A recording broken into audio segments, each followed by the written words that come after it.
تو آپ کیا سمجھتے ہیں کہ کیا محمد شہباز شریف اور فیلڈ مارشل سید آصف منیر ان کی قیادت میں اس ملک نے دفاع کو بھی مضبوط کیا ہے، سفارت کاری کو بھی مضبوط کیا، اور دنیا کے نقشے پہ آپ پاکستان کو کس طریقے سے دیکھتے ہیں، آج کے پاکستان کو؟ احمد بھائی یہ تو کوئی پوچھنے والی بات ہی نہیں ہے، تو ایک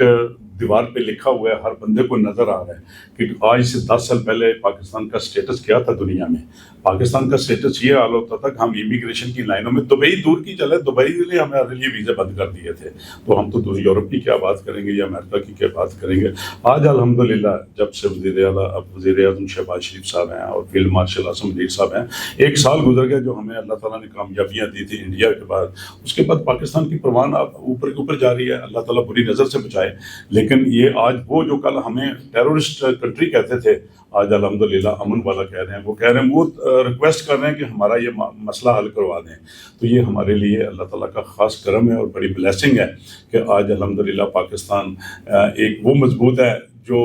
سپر پاوروں کو بلا کے پاکستان میں تو ان کی صلح صفائی کروا رہا ہے۔ یقیناً اتنی بڑے ایشوز ہیں، ان کو تھوڑا سا ٹائم ضرور لگتا ہے۔ ہم تو لوکل اپنی ڈسٹرکٹ میں اپنے حلقے کی چھوٹی موٹی کو صلح کروائیں تو اس میں 2 3 نشست کرنا پڑتی ہیں، کمیٹی بٹھانا پڑتی ہے، ان کے موقف سننے پڑتے ہیں، تو فیصلہ جب آپ سالس بنتے ہیں تو آپ کو بیلنس کرنا پڑتا ہے، دونوں کو دیکھنا پڑتا ہے کہ کسی کے ساتھ زیادتی نہ ہو۔ اچھا، ان کا کیا کرنا ہے؟ مطلب چلے پاکستان کا حمایتی بھارت نہیں ہے، اسرائیل بھی نہیں ہے، دونوں کے موقف کے ساتھ پاکستان کے اندرون سے بھی کچھ ایسے لوگ ہیں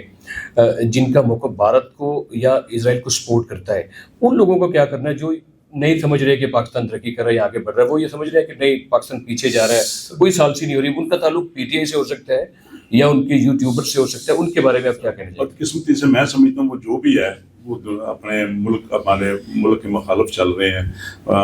وہ ملک کے خیر خواہ نہیں ہیں۔ الحمدللہ اللہ تعالیٰ نے ملک پاکستان کو ترقی کی طرف گامزن کیا ہے۔ صرف یہ 2 ممالک میں صلح نہیں ہوگی، ہمارے معاشی حالات بہتر ہوں گے، ہم نیبرنگ کنٹری ہیں، اس میں ہمارے اتنے کے معاشی حالات ہو جائیں گے، ہمیں روزگار کے مواقع ملیں گے، ہماری مہنگائی سے ہمیں چھٹکارا مل جائے گا، ہمارا نیبرنگ کنٹری ہے وہ ہمیں آفرنگ کرے گا، تو ہمیں بہت سارے نیچرل ریسورسز وہاں سے مل سکتے ہیں جو بالکل ساتھ، جس کی کاسٹ بھی اتنی زیادہ نہیں پڑے گی، اور ہماری جو مین کاز ہے پاکستان کی عوام کی جو دکھ ہے ان کا، وہ ہے مہنگائی سے چھٹکارا مل جائے گا، تو میں امن بھی ہوگا، اور اس کے علاوہ میں سمجھتا ہوں کہ یہ کریڈٹ بھی ہمیں دنیا کی پاکستان کی ہسٹری میں لکھا جائے گا کہ پاکستان ہماری آنے والی نسل اور بچے جو ہے نا وہ یہ ریفرنس کوٹ کریں گے کہ ہمارے جو کچھ لیڈران ہمارے آئے تھے جنہوں نے ملک کے لیے یہ کیا تھا۔ بہت شکریہ جی صاحب، آپ کا بڑا وقت لیا، اس کے ساتھ سو مچ احمد، مجھے بڑا اچھا لگا۔ میں آپ کے دوستوں سے آپ نے کویشچن کیا تھا وہ میں چھوڑ گیا، میں اس کو تھوڑا سا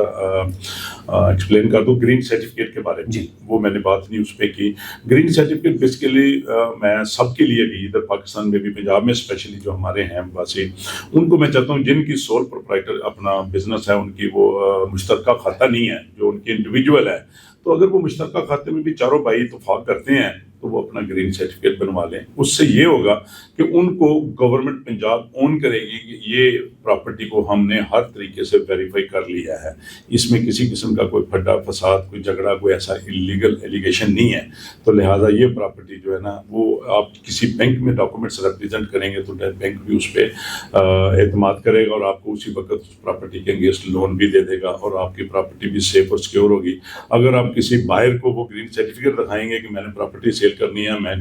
گرین سرٹیفکیٹ ہولڈر ہوں، تو وہ کوئی سیکنڈ اس کے مائنڈ میں یہ تھاٹ نہیں آئے گی کہ میں لوں یا نہ لوں، انلیس اس کے پاس سورسز ہیں، تو وہ یہ چیزوں سے بینیفٹ ہو سکتا ہے۔ بہت شکریہ آپ کا، آپ نے بڑی تفصیل کے ساتھ اپنے ڈپارٹمنٹ کی بات بھی بتائی ہے، سیاسی بات بھی ہوئی آپ کے ساتھ، عالمی منظر نامے کی بات ہوئی، آئندہ بھی انشاءاللہ آپ کے ساتھ نشست ہوتی رہے گی۔ مجھے اجازت دیجیے اور اپنا فیڈ بیک ضرور دیجیے گا۔ آزاد ڈیجیٹل دیکھتے رہیے۔